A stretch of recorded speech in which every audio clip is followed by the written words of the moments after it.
So I don't normally post stuff like this. I'm not a writer. And honestly, I've always been the kind of person who scrolls past creepy stories thinking, yeah, okay, that's fake. You know the ones, I saw something in the mirror that wasn't me, or my dog started talking in Latin. But what happened to me last summer shook me up so bad that even now, almost a year later, I still sleep with the blinds shut, all the lights off, and a bat next to my bed. And I live on the 3rd floor now. It started after I graduated college. I just landed my first real job. Not my dream job, but decent enough to justify moving out of my college town.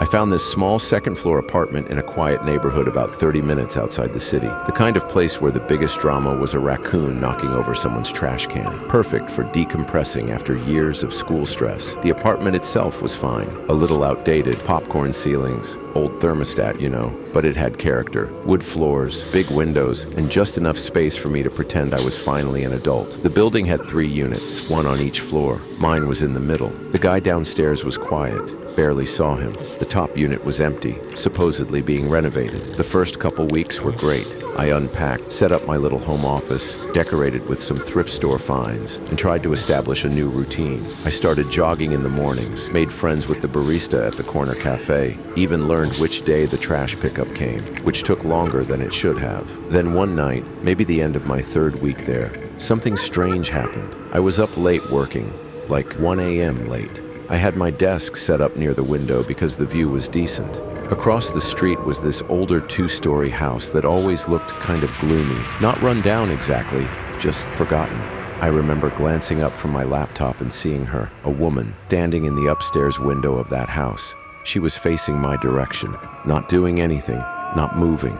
Just standing there, like a mannequin left too close to the glass. Her hair was long and dark, and her face was completely in shadow. I couldn't make out any details, but I could feel her eyes. At first, I assumed she was just someone who lived there, maybe looking out into the night like I sometimes did. I gave her a little nod and looked back at my screen. But the next night, she was there again. Same window, same time, same position. I didn't say anything to anyone. It wasn't that weird, right? Maybe she was a night owl, maybe she had insomnia, but it kept happening.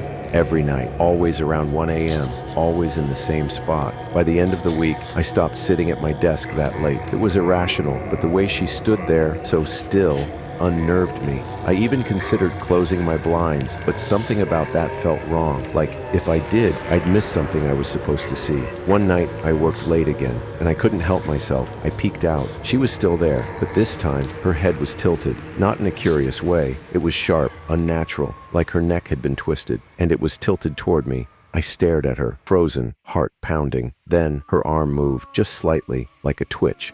I yanked the curtains shut and didn't open them again for 2 days. When I finally did, I was relieved to see the window was empty. No figure, no staring. I even laughed at myself, chalking it up to sleep deprivation or stress. But then, I saw her. She was on the sidewalk, right in front of my building. Same hair, same stillness. But now I could see her face, or rather, the lack of one. It was like her features were smeared, out of focus, like looking at a memory through frosted glass. She didn't move, didn't speak, just stood there for maybe 2 or 3 minutes. Then she turned and walked away. The weird thing, her head didn't move with her body. It stayed locked on my window the entire time, like her neck didn't get the memo her legs were leaving. That was the moment things started escalating. She stopped showing up every night. Instead, it became random, like she wanted to keep me guessing. But every time she returned, she was closer. First, she was at the end of the driveway. Then she was in the yard. Then on my front steps. Each time, I'd freeze. My whole body locked up, like my muscles forgot how to work. And always, I'd blink or turn away for a second, and she'd be gone. No footsteps, no sound, just gone. One night, I was watching a movie with the volume way up, trying to drown out my thoughts. Something made me look toward the window. I didn't even hear anything. I just felt it, and there she was, right outside, not on the street, not at the steps, at the window, inches from the glass. We were eye level. Her face was clearer now, and I wish it wasn't. Her eyes were too wide, and her mouth was just slightly open, like she'd been caught. Mid-whisper. Her skin looked old, not aged, but dry, like paper that had been wet and dried again. She didn't knock, didn't move, just stared. I couldn't scream. I couldn't breathe. I don't even remember getting to the floor. But at some point I blacked out. Just hit my limit, I guess. The next morning, I found handprints on the window. Pale, smudged handprints from the outside. That was it for me.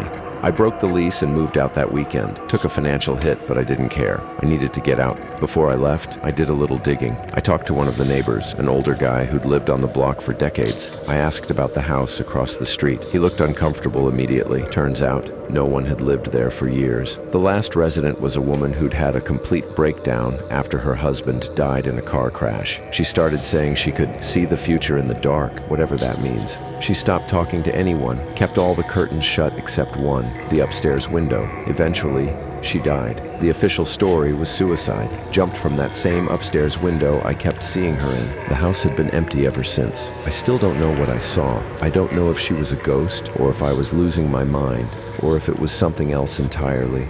But sometimes, when I walk home late, I get that old feeling again. That tug on the back of my neck like someone's watching. And I never ever leave my curtains open anymore.